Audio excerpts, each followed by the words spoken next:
Hello guys, so స్త్రీ 2 trailer వచ్చింది. నాకు ఐడియా వచ్చింది. చేస్తుంటే మధ్యలో వచ్చారు కదా, ఈమె నేను రియాక్ట్ అవుతా, నేను చూస్తా అన్నారు. నాకు భయం లేదు అన్నారు. చూడాలి మరి ఎంత భయపడతారు ఏంటంటే చూద్దాం. సో नाम से न था जिसे इतिहास सिर्फ एक नाम से जानता है। बहन डर गई, बहन डर गई, बहन डर गई। సో స్త్రీ 1 చూసావు నువ్వు?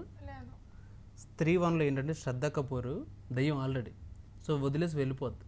సో మళ్ళీ వీడి కోసం కానీ మధ్యలో తమన్నా సాంగ్ అయితే కొంచెం హైలైట్ అనిపిస్తుంది. అది చూడాలి మళ్ళీ. మే హ్యాపీ. ఓకే, ఇంకోసారి చూద్దామా? ఇంకా భయం ఏం లేదు. సో స్త్రీ 1లో ఉన్నంత లేదు, స్త్రీ 2 పర్వాలేదు, ఓ మాదిరిగా మేనేజ్ చేసి. చూడలేదు గైస్, నాకు దయ్యాల సినిమా అంటే భయం. హిందీ అసలు రాదు, తప్ప ఏం అర్థం కాలేదు నాకు. సో నీకు అసలు భయం అనిపించలా? చెప్పాను అసలు చూడను అందుకని. సో చూసావు కదా సినిమా చూడను, ఇందులో భయం అనిపించలేదు కదా? సినిమాలో అనిపిస్తే ఒకవేళ, కాబట్టి చూడను. అందుకే మీరు కూడా చెప్తున్నాను, ట్రై చూడొద్దన్నా? భయం ఉండేవాళ్ళు ట్రై చేయకండి.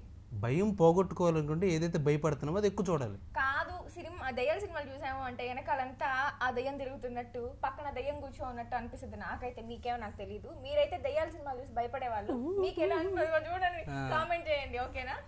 సో ఆ ఒక్క సీనే సినిమా అంతా గుర్తుండదు, దయ్యం ఉండే ఆ ఒక్క సీనే ఉంటది బ్రెయిన్ లో. బట్ గైస్ 3-2 కొంచెం ఇంపాక్ట్ ఎక్కువగా ఉన్నట్టు ఉంటుంది, చూడాలి. బాగానే ఇంపాక్ట్ ఉంది, కాకపోతే దయ్యం సీన్లే పెద్ద భయంకరంగా లేవు. ఎలా ఉండాలి, దయ్యం కనబడితే కారిపోవాలి, అలా ఉండాలి. అంతేగాని ఏంటిది పిల్ల బొమ్మల్లా అట్లా ఉంది, ఇది జరుగుతూనే ఉంటుంది. ఓకే గైస్, మీ కామెంట్ అయితే చెప్పేసేయండి, మీరు ట్రైలర్ మీద ఏమనుకుంటున్నారో. Bye guys.